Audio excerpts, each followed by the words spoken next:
శిక్షకు మరియు శిక్షణకు వ్యత్యాసం ఉన్నది.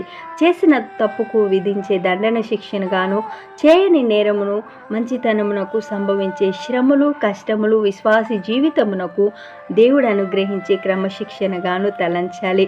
యోబుకు కలిగినది శిక్ష కాదు కానీ శిక్షణ.